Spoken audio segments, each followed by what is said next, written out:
Hello everyone, कैसे हो आप सब। आई होप कि आप सब बहुत अच्छे होंगे। तो आज मैं फिर से पीआरएस मार्शल स्पिरिट के लेटेस्ट एपिसोड को एक्सप्लेन करने वाली हूँ और मैं हर बार की तरह एक ही बात बोलूंगी कि अगर आपने पिछले एपिसोड्स नहीं देखे हैं तो सबसे पहले वो जाके देख लीजिए, वरना आपके लिए आज की वीडियो को समझना मुश्किल हो जाएगा। और अगर देख लिया है तो बहुत ज्यादा अच्छी बात है। अब वीडियो स्टार्ट करते हैं। तो अब नेक्स्ट एपिसोड की स्टार्टिंग में हम फेंग और जियोंग त्यान को देखते हैं, जो की अब एक दूसरे के आमने सामने आ चुके थे। और फेंग को अपने सामने देखकर जियोंग त्यान उससे कहता है कि मैं मानता हूँ कि तुम बहुत ज्यादा स्ट्रॉन्ग हो, लेकिन अफसोस कि आज तुम्हारा अपोनेंट मैं हूँ। अब उसकी ऐसी बातों को सुनकर हानिर फेंग के लिए थोड़ा परेशान हो गई थी और वो फेंग को केयरफुल रहने को कहती है। वही वहाँ पर मौजूद क्रेजी ट्राइब के गार्ड्स कहने लगते हैं कि आज तो क्लैन लीडर को इस लड़के को सबक सिखाना ही पड़ेगा। और जिसके बाद वो चेयर अप करते हुए कहते हैं कि महाराज इसको मार डालिए। वही हम मिसली, मेई और शान को भी देखते हैं जो कि फेंग के लिए परेशान थे। फिर जोंग तियान फेंग के करीब आकर उससे कहता है कि लड़के, तो आज मैं तुम्हें दिखाता हूँ कि एक रियल स्ट्रॉन्ग पर्सन किसे कहते हैं। जिस पर फेंग कहता है कि क्या कहा स्ट्रॉन्ग, लेकिन मुझे लगता है कि तुम बस एक बड़े से आदमी हो जिसके पास बेकार की स्ट्रेंथ है। इतना कहते ही फेंग अपनी ऑरा को रिलीज करता है, जिससे कि जोंग त्यान भी खुद को संभाल नहीं पाता और वो दूर पीछे खिसक जाता है। अब फेंग की ऑरा को देखकर जोंग त्यान समझ चुका था कि फेंग एक 7 स्टार मार्शल किंग है, लेकिन इसके बावजूद इसके पास 9 स्टार मार्शल किंग जैसा मोमेंटम है। जिसके बाद जोंग त्यान फेंग से कहता है कि चलो देखते हैं कि हम दोनों में से कौन ज्यादा स्ट्रॉन्ग है। जिस पर तभी फेंग अपने पंच को रेडी करके बहुत ज्यादा तेजी से उसकी तरफ बढ़ते हुए कहता है कि तुमने बहुत बकवास कर ली, अब मेरे मूव्स का सामना करो। और जिसके बाद हम देखते हैं कि फेंग के उस पावरफुल पंच को उस जोंग त्यान ने ब्लॉक कर दिया था और इसके फोर्स से फेंग पीछे हो जाता है। वही हम जोंग त्यान को देखते हैं जो कि ऐसा करने की वजह से इंजर्ड हो गया था। ये देख उसके ट्राइब के गार्ड्स भी हैरान हो गए थे। और जिसकी वजह हानि ने उससे कहती है कि तुम अपनी ऐसी स्ट्रेंथ के साथ मेरे फेंग से फाइट करना चाहते हो, आज तो तुम्हारी मौत पक्की है। वही हम जोंग त्यान फेंग से कहता है कि आज चाहे जो भी हो जाए मैं तुम्हें वापस जाने नहीं दूंगा। जिस पर तभी फेंग उससे कहता है कि आज तो मैं भी तुम्हें वहाँ भेज दूंगा जहाँ से कि तुम आए हो। जिसके बाद हम देखते हैं कि उस जोंग त्यान ने अपनी ब्लड पोजेशन का यूज करके खुद को जाइंट कर लिया था। वहीं उसे ऐसे देख उसके गार्ड्स कहने लगते हैं कि हमारे क्लैन लीडर तो डेजर्ट जाइंट है और अगर उन्होंने एक बार अपने ब्लड पावर को यूज कर लिया तो उन्हें हराना नामुमकिन है। जिसके बाद जोंग त्यान फेंग से कहता है कि आज तो मैं तुम में से किसी को भी वापस जाने नहीं दूंगा। और जिसके बाद वो तुरंत अपनी रॉक जाइंट स्वॉर्ड को भी बाहर निकाल लेता है। वही वो तुरंत फेंग पर अपना स्लैश अटैक भी करता है और उसके अटैक से बचने के लिए फेंग भी तुरंत अपने स्पिरिचुअल सूत्रा फिगर को समन कर लेता है। और जिसके बाद वो जोंग त्यान से कहता है कि क्या हुआ अगर तुम एक डेजर्ट जाइंट हो, मैं तो आज हानिर को यहाँ से लेकर जरूर जाऊंगा। लेकिन तभी हम देखते हैं कि जोंग त्यान के उन स्लैश अटैक से फेंग का वो स्पिरिचुअल सूत्रा फिगर डिस्ट्रॉय हो जाता है और फिर वो स्लैश अटैक फेंग को हिट कर जाते हैं, जिससे कि वो वहाँ पर थोड़ा इंजर्ड हो जाता है। फिर फेंग को ऐसे देखकर हानिर उसकी तरफ बढ़ने लगती है, पर वो गार्ड उसे कहीं भी जाने नहीं देते। ये देख फेंग को बहुत ज्यादा गुस्सा आ गया था और वो उनसे कहता है कि मैं तुम्हें मेरी हानिर को टच करने नहीं दूंगा। पर तब अचानक से वो जोंग त्यान जंप करते हुए आकर फेंग पर एक जोरदार अटैक करने लगता है और उसके इस अटैक को फेंग अपने एक ही हाथ से ब्लॉक करने की कोशिश करता है। उसको ऐसा करते हुए देखकर वो गार्ड्स कहने लगते हैं कि आखिर ये इतने पावरफुल अटैक को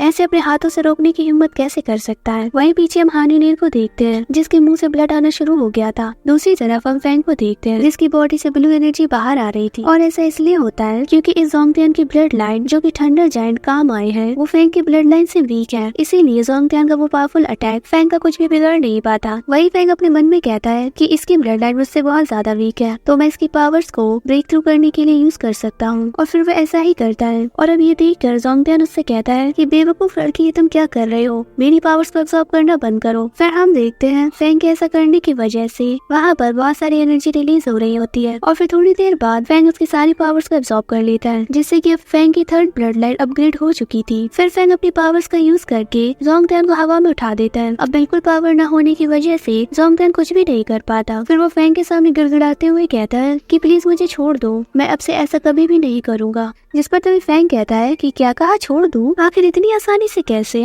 फिर हम देखते हैं कि फेंग अपना सारा गुस्सा अब फाइनली उस पर निकाल रहा होता है, जहाँ पर वो पूरे आसमान में घूम घूम कर उसको मार रहा था। साथ ही वो उससे कहता है कि तुमने हानिर को झूठ बोलकर उसको कैद किया और इस जुर्म की सजा सिर्फ मौत है। वही जोंग त्यान भी अपनी लड़खड़ाती जबान से कह रहा होता है कि मैं अब से ऐसा नहीं करूंगा, मुझे माफ कर दो। वही नीचे से हानिर और उसके गार्ड्स भी सब कुछ देख रहे होते हैं। फिर फेंग अपने पावरफुल पंच को रेडी करके उसको हिट करते हुए कहता है कि आखिर तुम जैसा इंसान इस दुनिया में कैसे एग्जिस्ट कर सकता है। उसके उस पावरफुल पंच से जोंग त्यान सीधा जमीन पर आ गिरता है, लेकिन फेंग फिर भी नहीं रुकता। वो तुरंत उस पर एक स्लैश अटैक करके उसका खेल हमेशा हमेशा के लिए खत्म कर देता है। जिसके बाद हानिर दौड़ते दौड़ते फेंग के पास आते हुए कहती है कि फेंग, मैं जानती थी कि तुम जरूर आओगे। और फिर वो दोनों एक दूसरे को हक कर लेते हैं और जहाँ पर फेंग हानिर को बहुत ही ज्यादा प्यार से कहता है कि हानिर तुम सिर्फ मेरी हो, और मैंने तुम्हें बहुत मिस किया। अब मैं कभी भी तुमसे दूर नहीं जाऊंगा। मैं तुमसे वादा करता हूँ कि अगर अब से किसी ने तुम्हारे एक भी बाल को छूने तक की कोशिश की तो मैं उन्हें जिंदा जमीन में गाड़ दूंगा। लेकिन तभी अचानक से हानिनीर बेहोश हो जाती है और ये देख फैंग कहता है कि तुम्हें क्या हुआ हानिनीर। जिसके बाद फैंग समझ जाता है कि हानिनीर की सोल हर्ट हो गई है और ऐसा उस अटैक की वजह से हुआ है जिसे कि हानिनीर ने उस रात मेरे लिए ब्लॉक किया था। फिर तुरंत फैंग अपने पास मौजूद सारे एलेक्जर्स को बाहर निकाल लेता है, लेकिन उसके पास मौजूद कोई भी एलेक्जर अभी हानिनीर की इंजरी को हील नहीं कर सकती। वही हम मिस ली को देखते हैं जो कि फैंग के पास मौजूद इतने सारे हाई ग्रेड एलेक्जर्स को देखकर हैरान रह गई थी और वो बहुत ही ज्यादा हैरानी से अपने मन में कहती है कि चैन फैंग आखिर तुम हो कौन। जिसके बाद मिस ली फैंग से कहती है कि तुम चिंता मत करो क्योंकि इस डेजर्ट में 9 फिंगर्ड मिरेकल डॉक्टर शू बहुत ज्यादा फेमस है, वो इस लड़की को जरूर बचा लेंगे। वही फैंग ने समझ गया था फिलहाल खुद की एबिलिटी से वो तो हानिनीर को बचा नहीं सकता, तो उसे डॉक्टर शू के पास ले जाना ही बेहतर होगा। अब जैसे ही वो लोग वहाँ से जा ही रहे होते हैं कि तभी जोंगटियान का कमांडर कहने लगता है कि तुमने हमारे क्लैन लीडर को मार डाला तो हम तुम्हें इतनी आसानी से यहाँ से कैसे जाने दे सकते हैं। और जिसके बाद हम देखते हैं कि क्रेजी ट्राइब की रॉयल गार्ड वहाँ पर अपनी बोन स्टिक से एक फॉर्मेशन क्रिएट करने लगते हैं, पर उनकी उस फॉर्मेशन को